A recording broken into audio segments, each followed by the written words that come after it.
Hello, मेरा नमस्कार सभी को। आज का वीडियो उन स्टूडेंट्स के लिए है जिन्होंने 10th पास कर लिया है, 12th पास कर लिया है, या जो बीए में हैं या बीए कंप्लीट कर चुके हैं और किसी ना किसी जॉब को सर्च कर रहे हैं या कंपटीशन की तैयारी कर रहे हैं। तो उन बच्चों के लिए, उन स्टूडेंट्स के लिए वीडियो है जो कि बहुत ही मिडिल क्लास फैमिली से आते हैं, जो कि लोअर मिडिल क्लास फैमिली से आते हैं, जिनकी फैमिली की जो आर्थिक स्थिति है अच्छी नहीं है। तो ऐसे बच्चों के लिए ये वीडियो है जो कि आज 10th क्लास में है, उन्होंने 10th क्लास पास कर लिया है। ये फैमिली टू फैमिली डिपेंड करता है। कुछ बिल्कुल ऐसे पुअर फैमिलीज होती हैं, उनकी फैमिली में 10वीं क्लास के बच्चे को बहुत बड़ा मान लेते हैं उनके पेरेंट्स। तो उन बच्चों के लिए भी है। तो ऐसे में आपको ये देखना है कि भाई हमने 10th तो पास कर लिया है और हमारी उम्र अब 16-17 साल की है या 18 से 21 साल के बीच में है। अब आपने अपने घर की आर्थिक स्थिति को भी देखा है कि आपके परिवार की आर्थिक स्थिति अच्छी नहीं है, क्योंकि आप एक मिडिल क्लास फैमिली से बिलोंग करते हो, आप एक लोअर मिडिल क्लास फैमिली से बिलोंग करते हो, या बहुत सारे स्टूडेंट्स ऐसे भी होंगे जो कि बहुत ही अंडर पावर्टी लाइन भी होंगे। तो उन बच्चों के लिए विशेष तौर से ये वीडियो है। आपको आगे की लाइफ को कैसे डील करना है, आपको सेल्फ मेड बनना है। और मैं थोड़ा सा जो हाईलाइट उस चीज़ पर कर देती हूँ, लाइट डाल देती हूँ कि पेरेंट्स की स्थिति आखिर क्या होती है, या आपकी फैमिली की जो सिचुएशन है, स्थिति है। आप जब 10th पास कर लेते हो, 12th पास कर लेते हो, बीए पास में आते हो या किसी कंपटीशन की तैयारी में लग जाते हो, तो उस समय आपके पेरेंट्स की जो स्थिति है वो कुछ इस तरह से होती है कि उनके पास एक तो उनका जो काम है वो ज़्यादातर जो है खेती बाड़ी का काम होता है। कुछ फार्मर्स लोग होते हैं, कुछ छोटे फार्मर्स होते हैं, कुछ बड़े फार्मर्स होते हैं। सभी कुछ मैनुअल हल चलाते हैं, कुछ ट्रैक्टर से हल चलाते हैं। तो उनमें जो है वीडिंग भी करते हैं, हार्वेस्टिंग भी करते हैं। उनकी इनकम बहुत कम होती है। कुछ पेरेंट्स जो हैं साइकिल रिपेयरिंग का काम करते हैं, मजदूरी करते हैं। कुछ स्मॉल ग्रोसरी की छोटी छोटी शॉप पर काम करते हैं, रिक्शा पुलर्स हैं, और सड़कें बनाने में बेलदारी का काम करते हैं, कोल माइंस में काम करते हैं, जेम्स माइन में काम करते हैं। तो समझ लीजिए कि आपके पेरेंट्स बहुत ही हार्ड अर्निंग करके कुछ स्मॉल पैसा उन्होंने कमा के आपको यहाँ तक पहुँचाया है। कुछ के पेरेंट्स जो हैं बिल्डर के साथ लग के, कारपेंटर के साथ लग के जो है वो ईंट और गारा पकड़ाने का काम कर रहे हैं। तो ज़्यादातर समुद्र के किनारे देखिए क्या काम है, ज़्यादातर मछुआरे लोग रहते हैं और वो सुबह से शाम तक समुद्र में मछली पकड़ने का काम करते हैं। अब बच्चों, आप 10th पास कर लिया है, 12th कर लिया है, आपका सपना बड़ा है। ये वीडियो ही उन बच्चों के लिए है जिनकी फैमिली बैकग्राउंड पुअर है और जिनके पेरेंट्स उनकी आगे के खर्चे देने में असक्षम है, नहीं दे पा रही है, क्योंकि उनके इनकम इतनी ज़्यादा नहीं है। वो बेचारे नहीं बोल पा रहे हैं आपसे कि भाई अपना आगे का खुद देखो। लेकिन आपको खुद आगे देखना है, उनकी सिचुएशन को देखकर आपको सेल्फ मेड बनना है। क्योंकि जो आगे की जो पर्सनैलिटी है वो आपको खुद अपने आप बनानी है। Personality is equal to pressure. आपके पीछे अभी तक तो पेरेंट्स आपको कपड़े दे रहे थे, बुक्स दे रहे थे, पेरेंट्स के पास आप रह रहे थे, आपके जितनी भी टेंशन थी पेरेंट्स के पास थी। लेकिन अब आप अपना जो स्टडी करोगे तो सारी टेंशन आपके पास भी आएंगी। तो अब आपको वो प्रेशर को कितना आप झेल सकते हो, तो ये आपके पर्सनैलिटी में अब शामिल हो जाएगा। आपका ड्रीम जितना बड़ा होगा, स्ट्रगल उसके खतरे उतने ही ज़्यादा बड़े होंगे। तो आपको डिप्रेशन में आने की ज़रूरत नहीं है। अब ज़रूरत क्या है, आप कैसे अपने पेरेंट्स की मदद कर सकते हैं, कैसे आप अपनी मदद कर सकते हैं, और कैसे आप फिर आगे की पढ़ाई कैसे करोगे। भाई उसके आपको आप अपने गांव को छोड़ के सिटी में आएंगे। सिटी में जो है आपको कमरा भी लेना पड़ेगा। आप किसी जॉब की तैयारी कर रहे हो, आप कंपटीशन की तैयारी कर रहे हो। कंपटीशन ऐसा नहीं है कि वो 1 महीने में, 6 महीने में, 1 साल में हो जाए। ये तो कंपटीशन है, उसमें 2 साल 3 साल भी लग सकते हैं। तो ऐसे में आप खाली बैठ के तो गुजारा नहीं कर सकते हो, और कौन खाने को देगा रोज़। तो उसके लिए आपको कुछ पार्ट टाइम जॉब जो है, जितना जल्दी हो सके उतना जल्दी आपको ले लेना है। पार्ट टाइम जॉब जो है, एक स्टूडेंट्स के पास सबसे अच्छा काम होता है ट्यूशन का। जिस टी स्टॉल पे आप चाय पीते हो वहाँ पर अपने पम्पलेट, अपने कॉन्टैक्ट नंबर छोड़ दीजिएगा।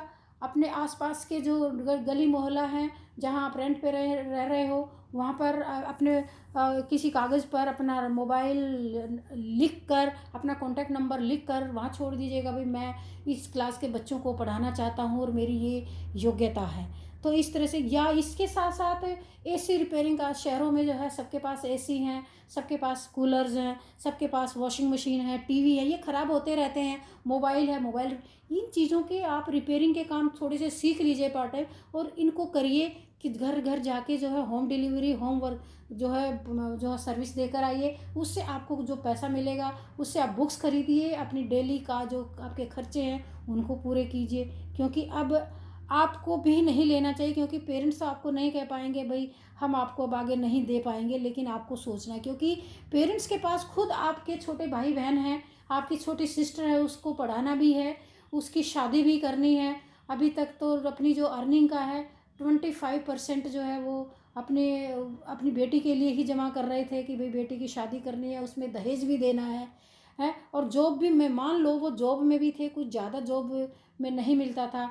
ज़्यादातर पेरेंट्स की जो है जॉब, जो मिडिल क्लास फैमिली के होते हैं, क्लर्क होते हैं, क्लर्क की इनकम कोई ज़्यादा तो नहीं होती है। और आप देख, ग्रुप डी हैं, उनकी भी इनकम कोई ज़्यादा नहीं होती है, सैलरी ज़्यादा नहीं होती है, खर्चे इतने ज़्यादा हैं, कंबाइंड फैमिली हैं। तो अब आपको क्या करना है, आपको पार्ट टाइम जॉब जितना जल्दी हो सके आपको पार्ट टाइम जॉब को ढूंढ लेना है। कोई भी काम करें आप, अपने किसी जो रिलेटिव्स हैं जो कि शहरों में रहते हैं, जिनके पास अपने एक्सपीरियंस है, अपने टीचर से उनसे शेयर कीजिए कि क्या, तो वो भी आपको बताएंगे। मैंने खुद जो है, जब मैं स्टूडेंट थी तो मेरे तो फादर भी नहीं थे, तो मैंने तो खुद जो है, मैं जामिया में पढ़ रही थी, तो वहाँ पर एडल्ट एजुकेशन का, प्रौढ़ शिक्षा का एक अभियान था, तो उसमें मैंने काम किया। उसमें अगर मेरे को 100 रुपीज़ भी मिलते थे तो मुझे बहुत अच्छा लगता था। उससे मेरी जो है कंपटीशन सक्सेस रिव्यू आ जाती थी, कोई मैगजीन आ जाती थी, न्यूज़पेपर का खर्चा पूरा हो जाता था, तो मुझे बड़ा अच्छा लगता था। तो इस तरह से आपको जो है अपने टाइम निकाल के 3-4 घंटे पार्ट टाइम जॉब करिए, जिससे कि आपके खर्चे भी मीट आउट हों, और आपके अंदर पढ़ने का जो जुनून है उसको बनाए रखिए। आपकी पर्सनैलिटी निखरेगी, पर्सनैलिटी जो प्रेशर को आप झेलना सीख जाएंगे। जो प्रेशर को झेलना सीख गए उसकी पर्सनैलिटी अपने आप डेवलप हो जाती है। अगर आपने बड़ा सपना देखा है तो बड़े सपने के लिए आपको हिम्मत करनी होगी, स्ट्रगल करना होगा। आप B.R. अम्बेडकर को देखिए, उनके पास कोई आमदनी के साधन नहीं थे, फिर भी देखो कितना लंदन अमेरिका तक वो पढ़कर आए हैं, और कितनी डिग्रियां उन्होंने ली हैं, और अपने समाज के लिए भी उन्होंने कितना स्ट्रगल कर कर के काम किए हैं। तो इसी तरह से अब्राहम लिंकन को देखिए, लकड़ी का हाउस होता था, वो भी उनके पास नहीं रहा था, बहुत पुअर फैमिली थी, पेरेंट्स की हालत बहुत ख़राब थी, और मजदूरी करते थे पेरेंट्स, लेकिन उन्होंने मेहनत मजदूरी करके जो है बहुत हार्ड अर्निंग से अपना पार्ट टाइम कर करके अमेरिका के राष्ट्रपति बन गए। तो आपको ऐसी ऐसी पर्सनैलिटीज से सीखना है और सेल्फ मेड बनना है। और आपका जो है, आपकी जो एम्बिशंस हैं, तो आप एम्बिशियस होना बुरी बात नहीं है, बहुत अच्छी बात है। तो ये तो हुआ कि आपको किस तरह से आपका अपना अर्निंग करना है। अब है कि आप अ, अभी तक तो पेरेंट्स के साथ रह रहे थे, पेरेंट्स ने जैसा दे दिया वैसा आपने खा लिया। कभी कुछ फेस्टिवल आ गए, कुछ तीज त्यौहार घर में आ गए, कुछ मैरिज आ गई, तो उसमें आपको कुछ हलवा हलवा पूड़ी भी खाने को मिल जाता था, कुछ अच्छा खाना भी मिल जाता था, बढ़िया बिस्तर मिलता था। अब आप ये समझ लीजिए, जब तक आप एक कंपटीशन में उतरे हो, बड़े सपने में उतरे हो, आपका ड्रीम बड़ा है, तो स्ट्रगल भी आपका बड़ा होना चाहिए। आपको तपस्या करनी है। तपस्या का मतलब ये नहीं है कि एक बाबा की तरह, एक तपस्वी की तरह आप किसी पर्वत पे जाकर बैठ जाओ, या किसी गुफा में जाके समाधि लगा लो, आंखें बंद करो। नो, आपको जो भी 10 से 12 घंटे देने हैं वो अच्छी तरह से विद फोकस दीजिए, अटेंटिव होकर काम करिए। सेकेंडली, जो आपकी कुछ आदतें बनी हुई हैं, कुछ लाइफ में हर एक बच्चे की कुछ अच्छी आदतें होती हैं, कुछ बैड हैबिट्स होती हैं। नींद को भी हम ज़्यादातर एक्सेसिव एवरीथिंग इज़ बैड, नींद को भी हम बुरी आदत में लेते हैं। तो अगर आपकी भी ऐसी हैबिट है कि आपको खाते ही नींद आती है, तो आपको उतना ही खाना है जितना आपकी सेहत के लिए, आपके पेट के लिए ज़रूरत है, कि आपको एनर्जी मिलती रहे। आपके अंदर अगर आलस है तो आप कुछ कुछ बड़ा अचीव नहीं कर पाओगे। आपको अपने आलस को छोड़ देना है। आज का काम हम कल पर करेंगे, आज न्यूज़पेपर नहीं पढ़ा कल दोनों दिन का पढ़ लेंगे, ऐसा आप कभी ना करें। जिन्होंने आलस के कारण आज का काम कल पर छोड़ा, उनका फिर काम पिछड़ता हुआ ही चला जाता है। अपनी टंग पर आपको जो है कंट्रोल करना है, गांठ लगा लेनी है, बंद ताला लगा लो उसके ऊपर। आपको बस उतना ही खाना है, उतना ही जो कि आपकी पॉकेट अलाउ करती है और जो कि आपके लिए ज़रूरी है उस समय। सबसे अहम बात है सोशल मीडिया डिस्ट्रक्शन। आपको सोशल मीडिया से बहुत दूर रहना है।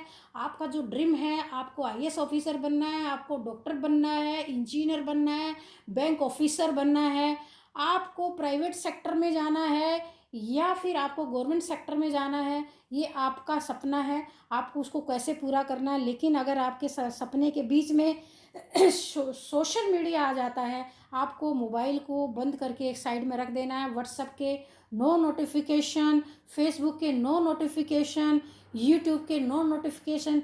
आप यूट्यूब को केवल सोशल मीडिया को केवल वहीं तक देख सकते हो जहां आपकी स्टडी से कंसर्न है। मान लो आपको कोई चैप्टर नहीं आ रहा है, तब आप यूट्यूब में उससे कंसर्न वीडियो निकाल कर आप उस वीडियो की स्टडी कर सकते हो। बाकी आपको सोशल मीडिया से कोसों दूर दूर रहना है। तभी आप लाइफ में आपने जो बड़ा सपना देखा तभी अचीव कर पाते हैं। नहीं तो करोड़ों सपने देखते हैं और वो सपने जो है रास्ते में ही दम तोड़ देते हैं। आपको ऐसा नहीं करना है। मैंने कुछ चीज़ें बताई हैं कि ये आपको करना है। आपको नींद को त्याग देना है, आपको आलस आपके अंदर नहीं रहना चाहिए, आज का काम कल पर नहीं छोड़ना है। आपको अपनी टंग पर कंट्रोल करना है। आपको सोशल मीडिया से दूर रहना है। इंटरनेट का ज़माना है, 21वीं सेंचुरी है। आप उसका यूज़ जो है अपनी स्टडी में के अंदर इनपुट डालकर कर सकते हो। बाकी जो नोटिफिकेशन है फालतू दोस्तों के साथ घूमने फिरने, वो बिल्कुल छोड़ दीजिए। और आपके अंदर अगर मान लो स्मोकिंग या अल्कोहल की हैबिट है तो उसको बिल्कुल छोड़ दीजिए। बेहोशी की जो आदत होती है बहुत ख़राब होती है। आप एक बहुत अच्छा अचीव करने जा रहे हो, आपका ड्रीम बड़ा है। आप अपने बड़ी बड़ी पर्सनैलिटीज़ को, बड़े आदमियों को, महान लोगों को देखिए। अगर आपको कुछ महान बनना है तो इन चीज़ों को आपको त्यागना ही पड़ेगा। सबसे बड़ी बात कि कंफर्टेबल जोन क्या है। मान लो आपको पंखे के नीचे नींद आती है तो पंखे को 1 नंबर पे कर दिए ताकि आपको केवल ऑक्सीजन मिलती रहे। अगर आपको बेड के ऊपर नींद आती है तो बेड पे बैठ के नहीं पढ़ना है, आपको कुर्सी मेज़ पर बैठ के पढ़िए। आपके पास कुर्सी मेज़ भी नहीं है तो नीचे बैठ जाइए और वहाँ पर आप स्टडी कीजिए। तो ये थी मेरी कुछ बातें, जिनको कि आपको किस तरह से ये बातें आपको सेल्फ मेड बनाएंगी, किस तरह से आपको सेल्फ अर्निंग करनी है। पार्ट टाइम जॉब करके आपको अपने खर्चे मीट आउट खुद ही करने हैं। अब आपको सेल्फ डिपेंडेंट